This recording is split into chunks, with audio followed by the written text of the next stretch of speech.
This third unit of yours, actually had two modules. One was your hydrogeology, which you have studied, which was dealing with all the underground water resources and all.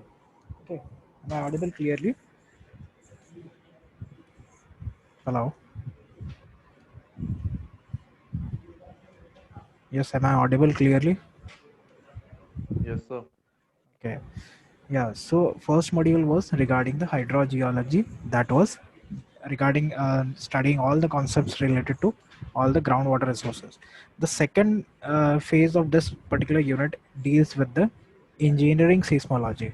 So here you'll not be studying in depth about the engineering seismology, but you'll be having an introduction basically on how the thing occurrence of earthquakes takes place, what are the technical terms related to earthquakes and all, so that when you'll be studying earthquake engineering over that at that time you will be able to easily understand the mechanism of how the earthquake occurs, because once you'll be able to understand the concept of how the occurrence of earthquake takes place, then only you'll be able to design the dam proof structures or uh, you know dampening structures, okay, so that the earthquake proof construction or reduced damaged construction can be done with the help of your engineering tactics.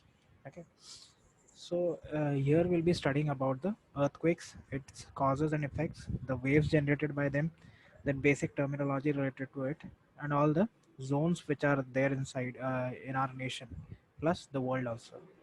Okay, so we'll start one by one.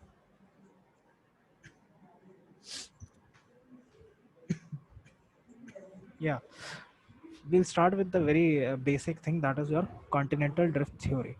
In the first lecture also, when we were studying about the geological engineering concept, at that time also I have explained this particular theory.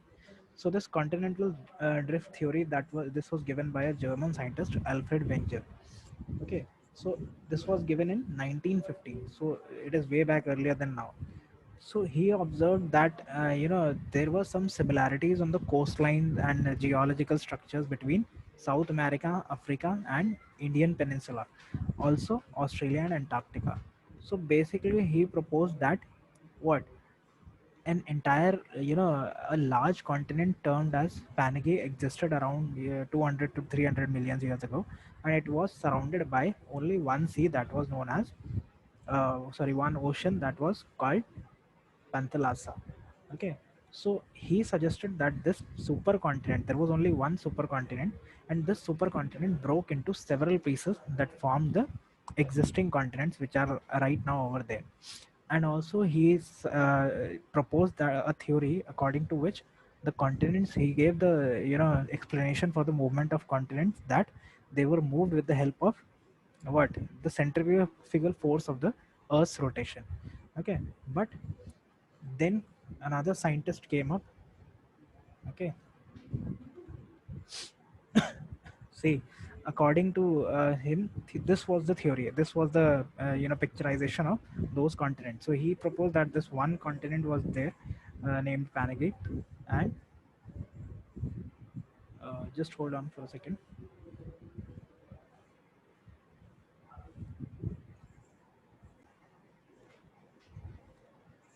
Yeah. So this was the continent which we are talking about. Okay. So according to him, this Pangaea was divided. Earlier it was one continent, and then it got splitted into these seven continents which are existing right now. Okay. But then in early 1960s, a plate tectonic theory came up. Okay, according to this theory, tectonic theory, what was suggested, it was explained that the lithosphere is broken into seven different large continents. Okay, this theory was to be discussing about the historical facts of this plate tectonic theory. Actually, this theory suggested that the entire continent, instead of one continent, there were two continents. Okay, there was a one continent, but it was splitted by Tethys Sea, and those two continents were named as Gondwana land and Angara land. So it suggested that the North Pole and South Pole were divided. The northern hemisphere and southern hemisphere consisted of one different continent. So basically, according to that theory, this plate tectonics were introduced into this. and it was suggested that the lithosphere is broken into seven large continents, okay, or seven large, you can say, tectonic plates. Each of the plate is named after the existing continent, okay, that is African, American, Antarctican, Indo-Australian, Eurasian, and Pacific plates. Okay, all these are what? These are the existing continental plates. Now these seven large segments or large tectonic plates, these were not just the continental plate only. These were having oceanic crust as well as the continental crust both. Okay, so yeah, so after this, what happened was, yeah, then one more explanation was given for this plate tectonic theory, that what it was, the separation of these tectonic plates, it was based on the force which is offered by convection currents. Okay, so convection currents, what is suggested, it suggested that the colder and denser upper layer sinks under the action of gravity to the warmer bottom layer, okay, which is comparatively less dense. Okay, see, we have already studied this particular theory if in the basics science we have studied in school, that what, the less denser material, that is the hotter hot air, just consider air, hot air rises upwards, everybody knows this fact. So in the same way, less dense materials, or which is having more temperature, it always rises upward as compared to the colder material, because the colder material will, what, it will get synced. Okay, so even here also in the plates, what happens was, the colder plates, they used to get synced and they used to get heated up and become less dense. So this caused what, this caused the convection currents and plate movement. So continuously what is happening, continuously the colder plate is sinking up, the hotter plate, or you can say less denser plate, that is moving towards the upward side. Then again the colder plate which is moving downwards, it will be getting heated, and due to convection current, it will be again moved. So this is one force which is causing what, which is causing the tectonic movement. So tectonic movements is caused by what, by the convection currents. Okay, or plate movements is caused by what, by convection current. Now this we all know that these kind of convection currents, they generate plate movements, and this plate movement is one a big theory which is responsible for the generation of all the geological structures, or you can say construction of all the geological structures. Those are mountain ranges, then volcanic eruptions, earthquakes, and all. So in that regard, now we'll be studying what, we'll be studying earthquake. So earthquake can occur what, it can be interplate earthquake or intraplate earthquakes. Okay, it can be divided into two categories as per the plate theory. Okay, tectonic theory. So, what is interplate? As the name suggests, inter means between two. Okay, and intra means within oneself, within the body. Okay, so earthquake that occurs at a plate boundary or between two or more plates. Okay, what do you mean by plate boundary? Plate boundary कहाँ होगी, जहाँ पर दो separated tectonic plates आपकी क्या हो रही होंगी, contact में होंगे. So basically it is between the two plates. Okay, so either you can say that occurs at a plate boundary, or you can say what, you can say that it is between two plates or interplate. And intraplate means it occurs far from the plate boundaries, that is within the tectonic plate only. So the second one, that is intraplate earthquake, is very less frequent. Okay, so see, this is your tectonic map of the world. If you'll have a close look, you will observe what, see this particular line, these line actually, I'll just change the color. See, these are the boundaries that mark the what, the boundaries of tectonic plates. These are your tectonic boundaries. Okay, okay. So now you can see, as per the existing world map, what is there, what you can observe right now. You can observe that these tectonic boundaries, or you can say tectonic plates, these are not just the ocean, not just having the continental crust, they are also having what, they are also having oceanic crust. Okay, so what are tectonic plates? They are combination of, or you can say what constitutes the tectonic plates, the oceanic crust and the continental crust both. Okay, now how volcanic eruptions take place?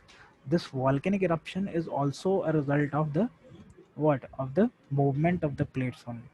Okay, so whenever two plates of oceanic lithosphere they run into one another, the subducting plate will be what, it will be pushed to the depth where it will cause melting to occur. Okay, what is subducting plate?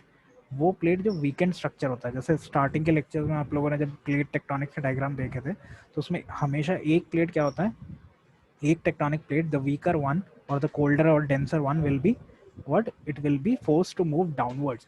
So that is your subducting plate, which is getting subducted underneath the less denser plate. Okay, so whenever a plate made of oceanic lithosphere runs into a plate with continental lithosphere, the plate will what, will, the plate with oceanic lithosphere will be subducting. तो अगर हम compare करें, अगर दो oceanic plates हैं, तो what will happen, the weaker one will be subducted, but if two plates will be running into one another, और उसमें से एक तुम्हारा ओशनिक लिथोस्फीयर है, एक तुम्हारा कॉन्टिनेंटल लिथोस्फीयर है, तो हमेशा क्या होगा, the oceanic lithosphere will be subducted. ठीक है, जब ये सबडक्शन होगा प्लेट का, तो क्या होगा, जो भी plate in towards the earth move करेगी, इनसाइड मूवमेंट जिसका होगा, तो that will be force to melt down. और वो मेल्ट होने के बाद क्या करेगा, it will produce magma. This magma will rise to the surface wherever it will find what, it will find passages or weak links. Okay, and this magma when it rises to the surface produces what, chain of volcanoes. जहाँ पर भी इसको क्या मिलेगा तुम्हारा, either it is oceanic crust or it is continental lithosphere, जहाँ भी weak structure मिलेगा, वहीं पे क्या होगा, it will be burst out, it will be bursting out. Okay, so it will come up, that's magma will come up, and once the magma comes out of the earth's crust, it is known as what, the lava. So it will produce the chain of volcanoes. For example, the Andaman Sumatra region, where Indo-Australian plate is subducting below the Andaman and Sunda plates. Okay, over there you can see a chain of volcanoes. Okay, so this is how the volcanic eruptions take place. Now, in that regard, volcanoes and earthquake, they always run parallel to each other, because both are a result of the tectonic movements only. So what is an earthquake? What is an earthquake? An earthquake is the result of what? A result of sudden energy. And how this sudden energy comes into play? The sudden energy is released in the Earth's crust that creates the seismic waves. Okay, so what is earthquake? It is not a, it is not something what you think. It is basically what, it is just a sudden release of energy which is caused due to the tectonic uh, movements of the tectonic plates. Okay, so these, they create this, the sudden energy which is released, it is released in the form of, it generates what, it generates certain waves, and those waves are together termed as seismic waves. Now there are many types of waves which constitute the entire seismic waves.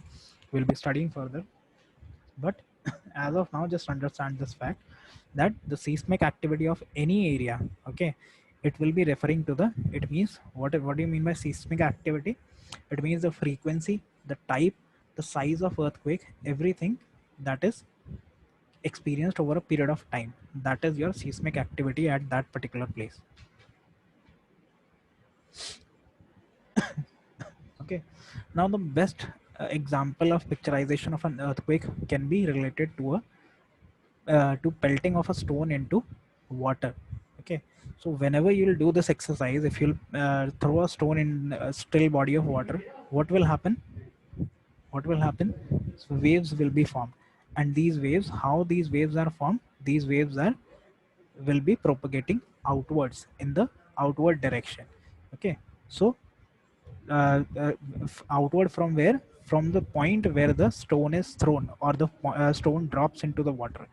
Okay, so any sudden, similarly, any sudden disturbance in the earth crust will be producing what, will be producing vibrations in the earth crust, which will travel in all direction from the point of disturbance. That means जहां पर भी earthquake आएगा, वहां से.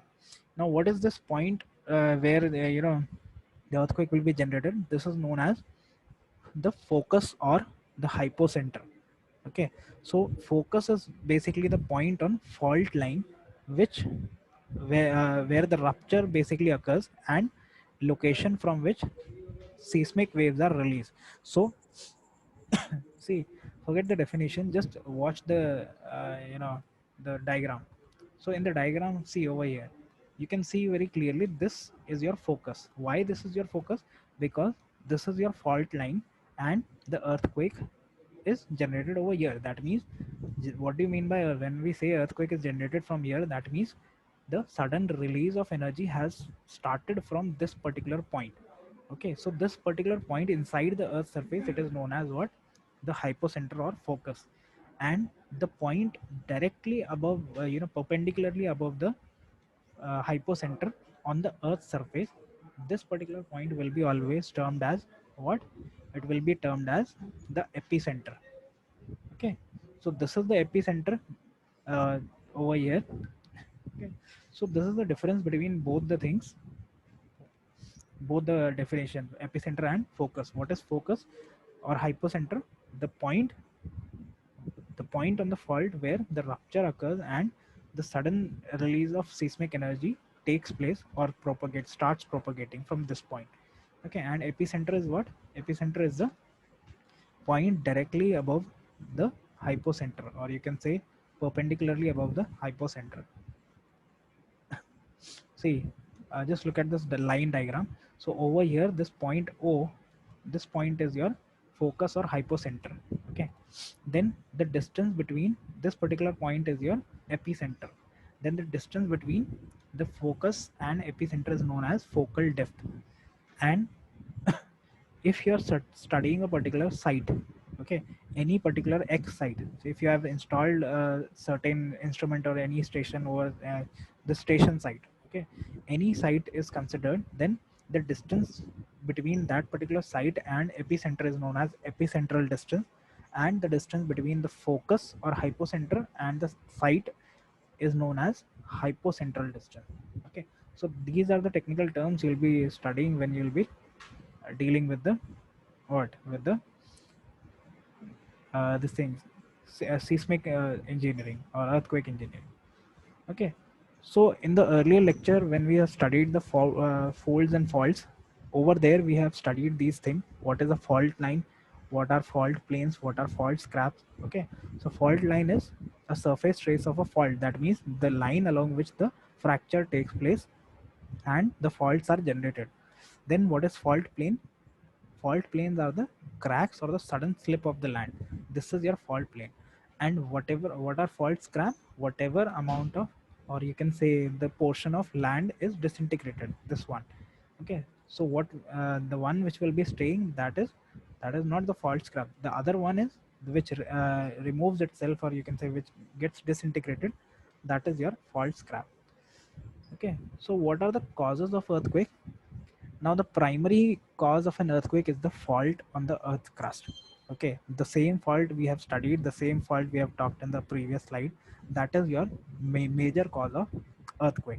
Okay, then apart from that, the direction of the slip also plays a very important role in causing earthquake. Then some of the major earthquakes uh, are basically, caused due to the, you can classify these causes of earthquakes as surface causes, volcanic causes, and tectonic causes. When we talk about surface causes, we refer to what? We refer to the events like great explosions, then landslides, then a certain mining operation at times, excessively done may cause these surface earthquakes. Okay, surface quakes. Then avalanches, then major railway train accidents also, they may cause, minor earthquakes, minor quakes. Then some large engineering projects, it may cause minor tremors. Then construction of dams and all these structures, they may also cause, stagnation of water and all. So all these are man-made causes. All the surface causes are basically man-made. Some of them are natural too, but most of them are man-made causes. Okay, then comes your volcanic causes. Whenever volcanic eruption will be there, okay, volcanic eruption always produces what? Earthquake. Earthquakes always are preceded by this thing, volcano. Okay, volcanic eruption. Why they are caused? Because they are caused by sudden displacement of lava within the Earth's crust. Whatever material this lava is, see in this figure, this lava is present over here. Okay, or magma is present inside the Earth's surface. Whenever a volcanic eruption will take place, what will happen? This magma will be displaced from this particular site, and once it will be displaced from the inner inside of the earthquake, what will happen? This particular void will be filled up by the adjacent material or the plates, or the crust falling over there. So what will happen? In order to fill that void, the movement, sudden movement will take place, and that is one thing. The sudden movement means the sudden release of energy, and the sudden release of energy will cause what? Will cause the earthquake. Then the last one is the tectonic cause, which is obviously what? The movement of tectonic plates due to convection currents. Okay, so these were all the causes of earthquake, and major causes, and how the earthquakes occurrence take place. Okay, then the next thing that we will be studying is the waves which are produced due to the earthquake. There are various kind of waves. See, together we club it as seismic waves, but there are various forms of waves that constitute the seismic wave. So the seismic wave will be discussing in the next lecture. Any doubt up till here in occurrence of earthquakes and all?